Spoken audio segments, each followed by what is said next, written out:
बिस्मिल्लाहिर्रहमानिर्रहीम। अस्सलामुअलैकुम। होपलेस मेडिकोज़ में आप सबको खुश आमदीद। उम्मीद करता हूँ आप सब खैरियत से होंगे।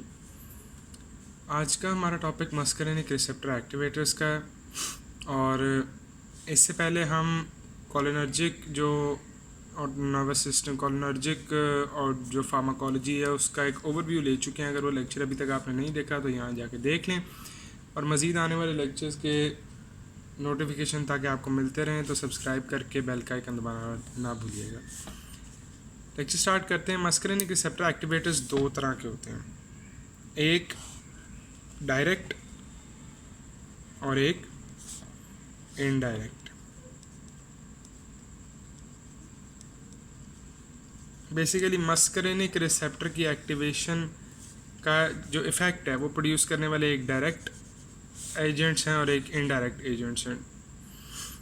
जो डायरेक्ट एजेंट्स हैं उनमें आपके पास मस्करेनिक एगनिस्ट्स हैं जो कि डायरेक्टली एम रिसेप्टर्स के ऊपर बाइंड करते हैं और इफ़ेक्ट प्रोड्यूस करते हैं। ठीक है, इनके नेम्स के अंदर CHOL आता है।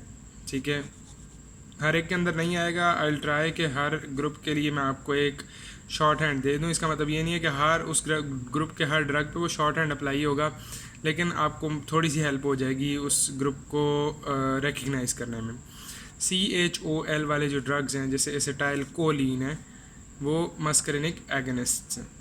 ठीक है, अब इसमें हमारे पास सबसे पहला तो ऑब्वियसली एसिटाइल कोलिन है जो कि मस्करेनिक रिसेप्टर को एक्टिवेट करता है, लेकिन इसकी हाफ़ लाइफ बहुत शॉर्ट होती है। इसकी हाफ़ लाइफ शॉर्ट क्यों होती है? क्योंकि इसको एसिटाइल कोलिन एस्ट्रेज जो इनहिबिटर है, एसिटाइल कोलिन एस्ट्रेज जो एंजाइम है वो इसको जल्दी से ब्रेक डाउन कर देता है। एसिटाइल कोलिन से कोलिन प्लस एसिटेट में। अब क्योंकि ये जल्दी ब्रेक डाउन हो जाता है तो इसका कोई सिग्निफिकेंट क्लिनिकल यूज़ नहीं है। हाँ, जो लेबॉर्ट्री है उसके अंदर इस्तेमाल हो सकता है फॉर टेस्ट पर्पसेस। अब जो तरतीब मैं दिखाने लगा हूँ ये इसी तरतीब से इम्पोर्टेंस वाइज हैं। Bethanechol, pilocarpine and cevimeline and methacholine. Bethanechol primarily muscarinic receptors पे एक्ट करता है। इसको हम यूज़ करते हैं पोस्ट ऑप इलियस या न्यूरोजेनिक इलियस को ट्रीट करने के लिए। RX means treatment recipe. ठीक है, इलियस क्या होता है? इलियस होता है किसी भी वजह से अगर आपका जो GIT है उसकी मोटिलिटी ख़त्म हो जाए, GIT मोटिलिटी ख़त्म हो जाए तो उसको कहते हैं इलियस। अक्सर पोस्ट ऑपरेटिव जो है वो इलियस होता है कि जब आप एब्डोमिनल सर्जरी करते हैं ना तो उसके बाद इंटेस्टाइन्स इरिटेट होने की वजह से उनमें मोटिलिटी नहीं होती। ठीक है, तो ऑब्वियस सी बात है ना, अगर ये मस्करेनिक रिसेप्टर का एगनिस्ट है और हमें पता है कि मस्करेनिक रिसेप्टर GIT पे क्या इफेक्ट प्रोड्यूस करते हैं, GIT की मोटिलिटी को इंक्रीज़ करते हैं, तो पोस्ट ऑप इलियस के ट्रीटमेंट के लिए यूज़ होता है। उसके अलावा अगर किसी में यूरिनरी रिटेंशन हो रही है तो उसके ट्रीटमेंट के लिए आप यूज़ कर सकते हैं। अगेन वही लॉजिक है कि यूरिनरी सिस्टम की मोटिलिटी अगर नहीं है तभी यूरिन रिटेंशन हो रही है ना, तो यूरिनरी मोटिलिटी को मस्करेनिक एगनिस्ट्स इंक्रीज़ करते हैं, तो बेथानिकॉल हम दे सकते हैं। इसके लिए एक शॉर्ट हैंड है, बेथानिकॉल B से है, bethanechol for bowels and bladders, bowels and bladder. Okay, B for B&B, bethanechol for bowels and bladder. Bowels आपकी इंटेस्टाइन्स को कहते हैं, bethanechol for bowels and bladders. Next हमारे पास आ जाता है पाइलोकार्पिन और सेविमिलिन। इन दोनों को एक साथ इसीलिए रखा है क्योंकि ये ऑलमोस्ट आइडेंटिकल इनका फंक्शन है। और पाइलोकार्पिन और सेविमिलिन दोनों मस्करेनिक हैं प्राइमरली, और इनका जो जीरोस्टोमिया के ट्रीटमेंट के तौर पे यूज़ होते हैं। RX for xerostomia. जीरोस्टोमिया होता है dryness of the mouth because of non production of saliva. अब सलाइवा नहीं प्रोड्यूस हो रहा तो क्या होगा? मस्करेनिक आप दोगे एगनिस्ट तो मस्करेनिक एगनिस्ट सलाइवरी ग्लैंड्स पे एक्ट करेगा। सलाइवरी ग्लैंड्स पे एक्ट करने की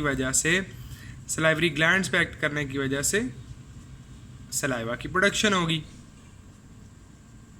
ठीक है, और दूसरा ग्लाकोमा में पाइलोकार्पिन यूज़ होता है, ये नोट कर लेना। आई हम ना एंड पे करेंगे, जब हम ये सारा कुछ कर लेंगे तब आपको मैं बताऊंगा कि ग्लाकोमा में कैसे इस्तेमाल होता है।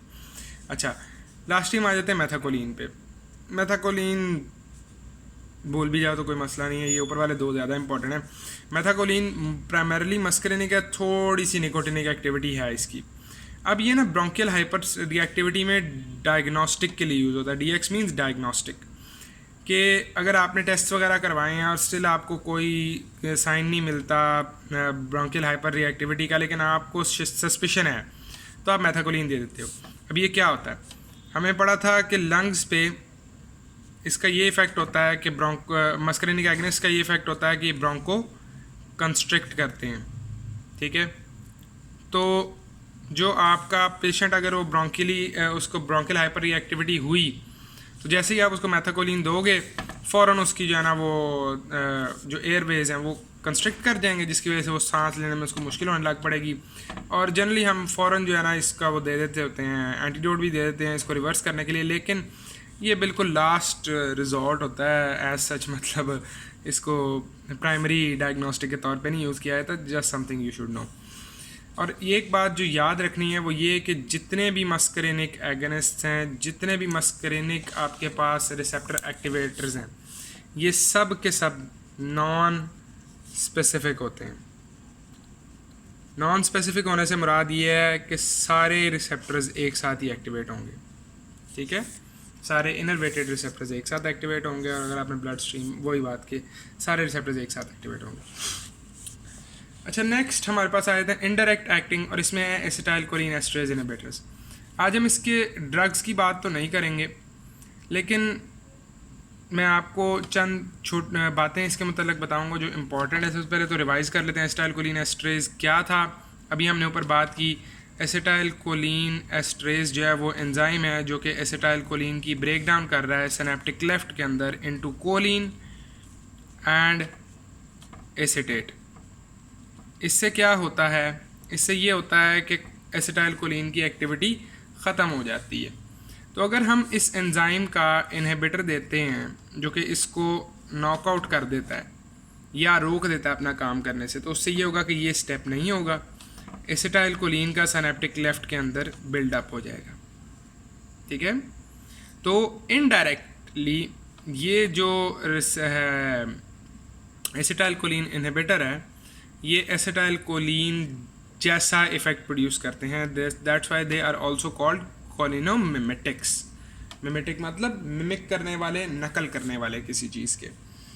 अब आज सिर्फ हमने ना इसमें एक चीज़ देखनी है कि एसिटाइलकोलिन की जो टॉक्सिसिटी है, जो ओवरडोज है एसिटाइलकोलिन का, उससे क्या साइड इफ़ेक्ट्स प्रोड्यूस हो सकते हैं। इसके लिए ना निमोनिक है डम्बेल्स का, DUM।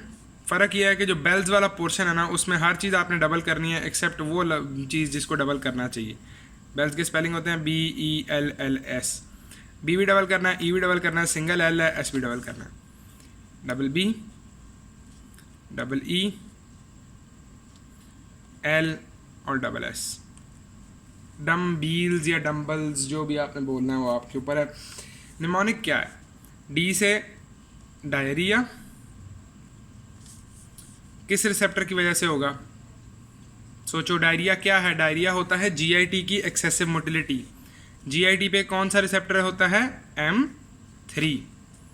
GIT की एक्सेसिव मोटिलिटी की वजह से डायरिया हो सकता है। यूरिनरी यूरिनेशन या urinary incontinence, okay. Urination, excessive urination होती है इनमें, वो क्यों होगी, वो भी M3 रिसेप्टर की वजह से होगी, क्योंकि ये यूरिनरी मोटिलिटी को इंक्रीज़ करते हैं।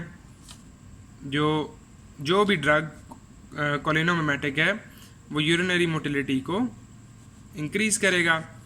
नेक्स्ट हमारे पास आ जाता है मायोसिस।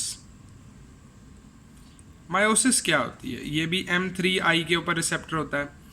मायोसिस होती है प्यूपिल का कंस्ट्रिक्ट कर जाना, ठीक है। मायोसिस होती है प्यूपिल का कंस्ट्रिक्ट कर जाना। नेक्स्ट हमारे पास आ जाता है ब्रेडिकार्डिया।